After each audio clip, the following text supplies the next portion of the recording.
Hello again, fellow audiophiles. I am Wave Theory, and this is episode 5 of my new series that I call What Gear is My Gear, where I look at the pieces of audio gear that I keep around either for personal listening enjoyment or for references for reviewing work. And really, those two categories often overlap and end up being one and the same very often.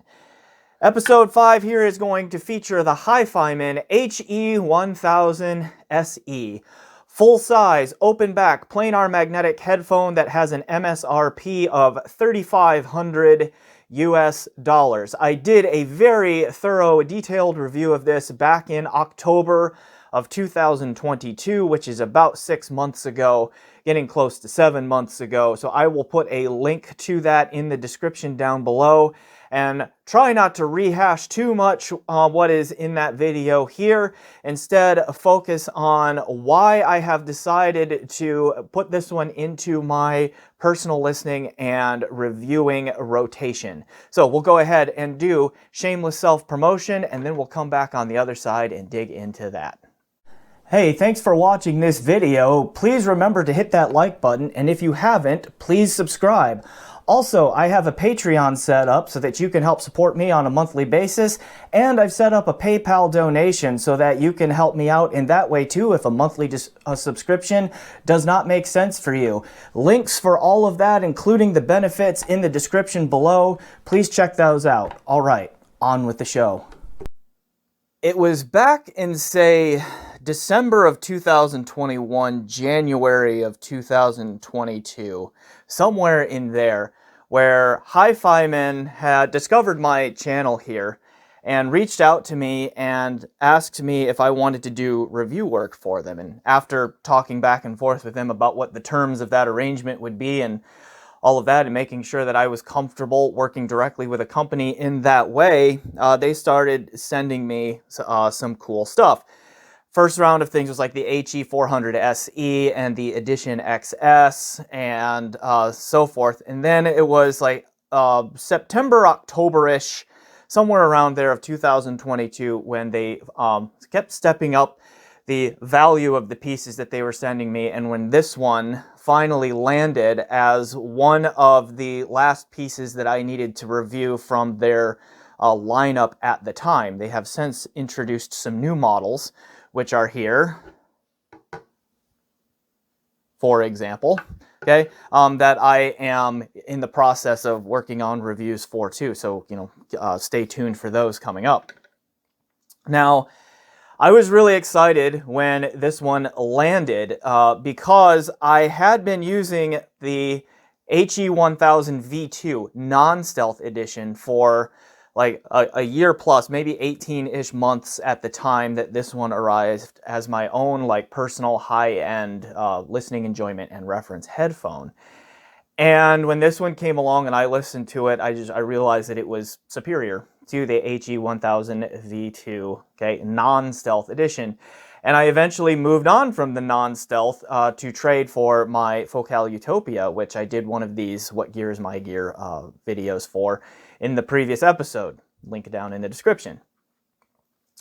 All right, so that kind of sets the stage for where this one came from, and I decided to hang on to it because I really loved that HE1000v2. And when this one came along and said, "Hey, I can do what that does, only better," I got pretty excited and was really glad to have this one around. And even though Susvara is now here, and even though Focal Utopia Original is now here, and all of that, I still on occasion reach for this one, both because I want to at times and because it is a really, really valuable reviewing tool. So what's going on behind those claims right there? So for personal listening enjoyment, one thing that I really like about it, and again, if you want a detailed description of what this sounds like and all of that, please see my review from October of 22 about it, and link down in the description. But one reason that I do still occasionally reach for this one, just because I want to, is because of the spatial presentation and the way it presents space. It throws an enormous soundstage that is just huge. Okay, and that can scale up with gear too. Like for example, I put this when I had the SPL Phonitor X amplifier in for review. Put this on there, and it's like the Phonitor X already throws a massive stage. Like it is a bigger sound staging amplifier than most other amplifiers I've ever heard. And this headphone just scaled up in the size with that just to an enormous degree. Just sounded absolutely epic and immense in the scale of the size of the presentation. Now this headphone does that with just about any source gear, just throws an enormous stage. But it will like really scale up if you've also got gear that throws a big stage to go along with it. Now, I mentioned in my Susvara video on this series here that the Hekse throws a bigger stage than the Sus. And as I did some last comparisons as I prepared for this video here, I might need to amend that a little bit. There is a difference here. It's just maybe not necessarily in terms of the physical dimensions of the soundstage size. Like the boundaries of like where is the edge of the sonic presentation, okay, here are actually very close. If I had to give an edge, maybe just the slightest of actual size edges here to the HE1000se compared to the Sus, at least in terms of the lateral size and then the depth. I think Hekse has a bit more height to its sound staging, so it just sounds bigger this way, probably because of this egg-shaped driver shape here. So, but even so, like, it's not enormously bigger than Sus, but the difference is it just, for whatever reason, sounds bigger. The sonic images are just bigger and have a little bit more grandeur to them. It's still very holographic, not quite as holographic as the Susvara is in terms of the imaging and the separation and the layering, although it's still very good. It sounds bigger. It imparts this feeling of grandeur, grandiosity, epicness to it that is not quite there on Susvara or any other headphone that I have heard. Other HiFiMans can pull off that trait. You know, the other models of the HE1000 series, these other egg-shaped versions here can pull that off, you know, reasonably close to what this one can do too. I think it's just inherent in this design that they can do that. But outside of HiFiMan, you know, Sen HD800S is really wide, but it's not particularly deep or tall. Okay, the Meze Elite comes is probably about as close as you're going to get in terms of soundstage size, although it is not as holographic or nearly as resolving as this one is. Okay, so like that is a trait, just the grandiosity, the enormousness, the epicness of the spatial presentation here is one thing that I really enjoy about this headphone, and is one of the reasons why I still just grab for it, because I want to. Okay, these days, even though I have Susvara, Utopia, just a bunch of other stuff around that I can choose to listen to. As far as reviewing work goes, this is really handy to have around for two reasons. One, it is remarkably easy to drive for a headphone that has this level of resolution, spatial accuracy, tonal accuracy, timbral accuracy, that kind of thing. Like the way that it can do all of that, or the level to which it can do all of that stuff and still be relatively easy to drive, is fairly rare. Now, the Audeze LCD5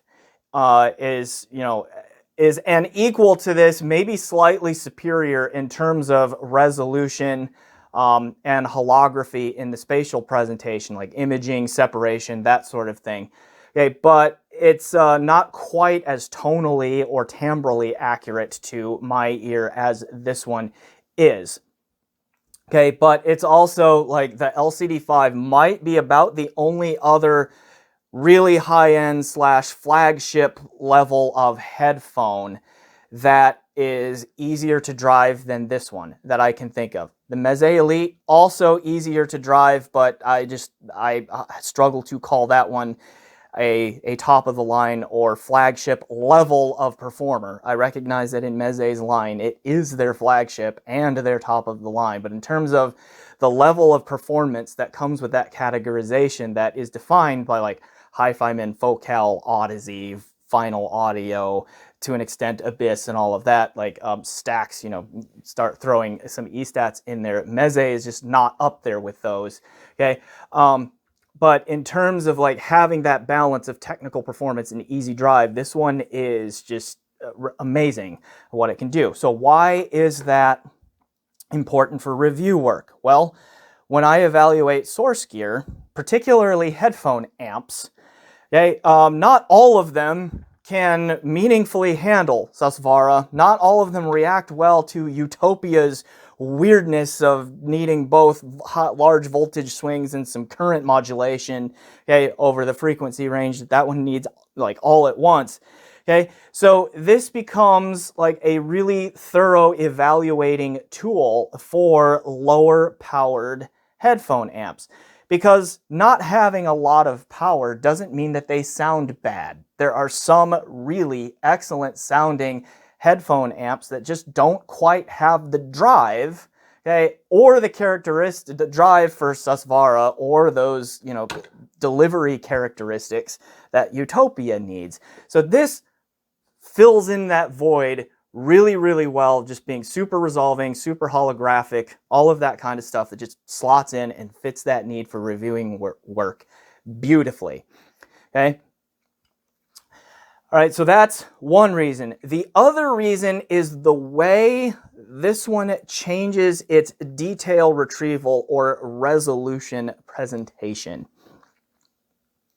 And this is where I will like add on to my review from back in October, because there are some sonic characteristics here that change with source gear in a different way than many other headphones change, moving from amplifier to amplifier in particular.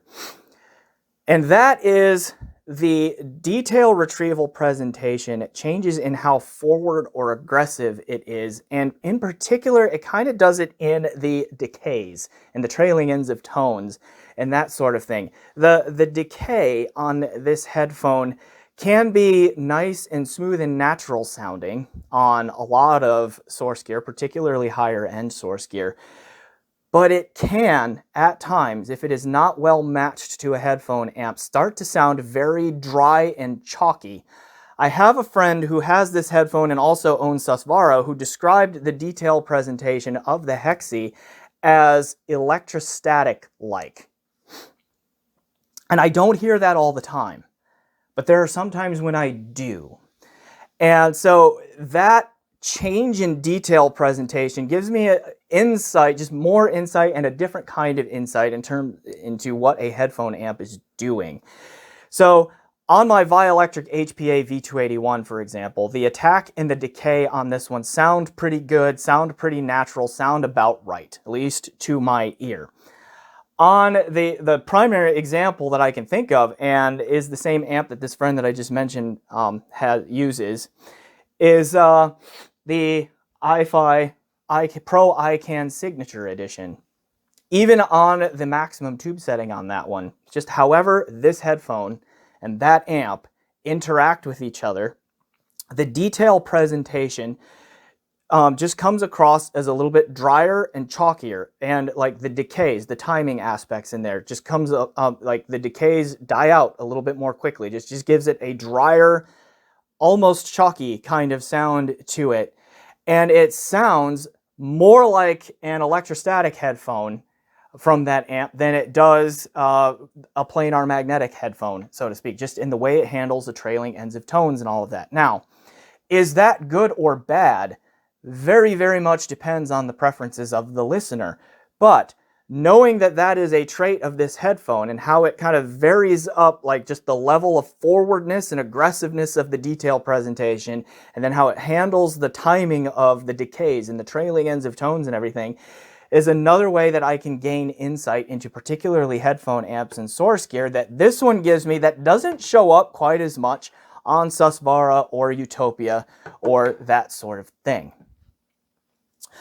All right, so those are the big reasons there. And again, I will leave my review that I did of this one back in October up there to like answer a lot of other questions about like how does the Hekse sound and like all, and how does it compare to like the HE1000 V2 non-stealth edition and all of that.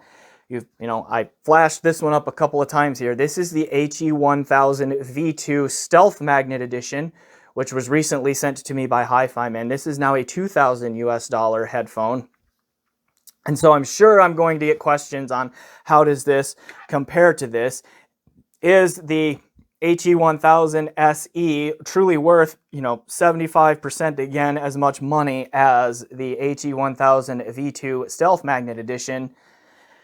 And I need a better naming convention because that's a mouthful to say that either way on these, so I'll work on that. Truth is, I've not had a ton of time to listen to this one yet. Okay, it's early May 2023. I'm a college professor by trade, and if you remember the academic life at all, April can be hell. And so I have not had a ton of time to really dive in and listen to this one. I have done it a little bit. There is a difference between these, some slight signature differences that will tilt preferences one way or the other. Okay, I will say that the HE1000se, this one here, is still noticeably more resolving and more accurate in its spatial presentation than this one is. This one, my early impressions of this is that this is still an excellent headphone and is likely to be an amazing value at $2,000 US, but does it catch this one? My early indications are no, okay? And I will unpack all of that as I come back to the full review of this one in the near future. But I know someone is going to ask about that. I'm just not in a position yet where I can fully flesh out a clearly detailed heck of a comparison here. But it's coming in the near future. What about a more thorough comparison with the Susvara? Because I've gotten some comments on the YouTube videos about like the what gear is my gear that I did about this and all that. Like, how do these two really compare? If I only had this one, would I miss this one, you know, or vice versa? So let me go ahead and answer some of those questions here. The Susvara is still comfortably, in my humble and probably correct opinion, okay, the best all-around flagship level planar magnetic / dynamic driver headphone out there. It also, to my ear, is more enjoyable, more realistic, and more natural sounding than many of the electrostatics up in the same price range that I've had the privilege of hearing, such as Odyssey Carbon, Stax SRX 9000, SR 009S, and HiFiMan's own Shangri-La Junior. The only E-stat that I have heard that I thought was a better all-around performer and more natural and more resolving presentation than the Susvara is HiFiMan's own Shangri-La Senior, which is just getting up to like ridiculous stratospheric kinds of prices. But, you know, down where most of the headphone market is in price, okay, this one is still comfortably the top dog in terms of all-around performance, in my opinion. That doesn't mean you have to like it the best. I'm just saying that from a sounding natural and like detail retrieval, tuning, timbre, timing, all of that kind of stuff, that's where it's at right now, okay? The HE1000se is not on the level of the Susvara. It is basically, it's equal in terms of soundstage size from a width and depth position, though it probably is a little bit taller. And I think it is that difference in height that just makes everything sound a little bit bigger and more epic to it. So if you are if the soundstage is the most important thing to you, specifically sounding big and grand and all of that, okay, this is probably top dog out there, not named Shangri-La Senior, right? Now, That makes this one a particularly good match to some kinds of music, like the 1812 Overture, for example, where the finale of that one just is big and epic and grand and all of that kind of stuff. Like this, like really serves that kind of music really well and is more engaging because of that, okay, to me than something like the Susvara, even though the Susvara is still extremely engaging for that kind of music and like is more resolving and more holographic in terms of placing things. This one is still holographic and resolving enough to not be distracting to me, and then it brings that epicness of scale in the way that the Sus doesn't. All right, but outside of that trait, the Susvara, again, is going to have more resolution, still a slightly more natural frequency response kind of tuning to my ear, still more holographic in terms of where it places sonic images and putting space between them and that sort of thing, and that sort of thing. So it's just in terms of like timbre and imaging separation, resolution, like all of that kind of stuff, the Susvara is noticeably ahead of this one. It's not like a cavernous gap, but it's noticeable to the point where actually I do say that in terms of all-around performance, these two are not as close as you may think they are. Susvara is just really running out of ahead, okay, in my opinion there. Okay, now some may ask about bass presence and dynamics, like is the HE1000se like more physical? Does it hit harder? Does it slam more than the Susvara does? And on lower power gear, yes. Like if the Susvara is underpowered, one of the traits that will reduce is the physicality of particularly the low end. So if you have a lower powered headphone amp, this one will give you more slam with less power demand. Now, in terms of an absolute sense, when both of them are properly driven, then it's not so much a question of difference in magnitude of the physical impact to my ear. It's more of a question of like, where is that impact focused in the frequency range? I honestly think the Susvara hits a little bit harder in the true deep sub bass. It rumbles a little bit more if you give it appropriate power than the Hekse does. And then like really deep kick drums and that sort of thing, really deep bass guitar string plucks. Like I think the lowest fundamental frequency that a 4-string bass will hit is around 40-ish hertz, 41, 42 hertz, somewhere in there, I think. And so if that note is plucked aggressively on a bass guitar string, this will slam a little bit harder in that range than the Hekse will. But a little bit higher up, say in the like 80 to 100 hertz range, I think this one, call it a little bit like punch, if you will, punches a little bit harder, okay, in that range than this one slams. Neither one of these is poor where the other one is strong. It's just that the emphasis of like where that physicality feels the more physical is just a little bit deeper here than it is here. Okay, which is better? Wrong question. It's just what is your preference? Okay, on that one. All right, and so I think I will go ahead and leave the comparisons between these two right there, because I know that those were some specific questions that were asked.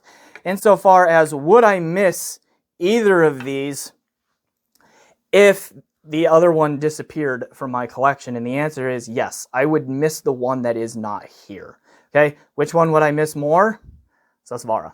Okay, I would definitely miss that one more because I reach for it more for just personal listening enjoyment, and it's usually the first one I grab for when I have a new head amp or a new DAC or something like that in that is under evaluation. It's the first one that I reach for.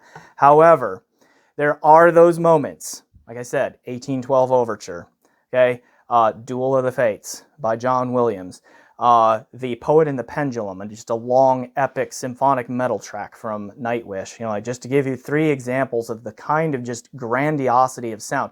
Bohemian Rhapsody by Queen, okay? There's the kind of grandiosity of presentation and of music where this just fits that kind of need for music just a little bit better overall to my ear than the Susvara does. And it's in those moments where, yes, I would truly miss this headphone. Is that the bulk of my listening? No, that's just a handful of tracks. But when they come on, this is the headphone that I usually want to have those kind of tracks listened through. And I would miss if it wasn't here. Okay, we'll leave it there. All right, So I'm Wave Theory. Thanks for watching this What Gear is My Gear Part 5 of the HE1000se. Please remember to like, subscribe, leave a comment below. Check out my PayPal, check out my Patreon, all of those things that you do to support YouTube channels. Okay, so thanks again for watching, and as always, enjoy the music.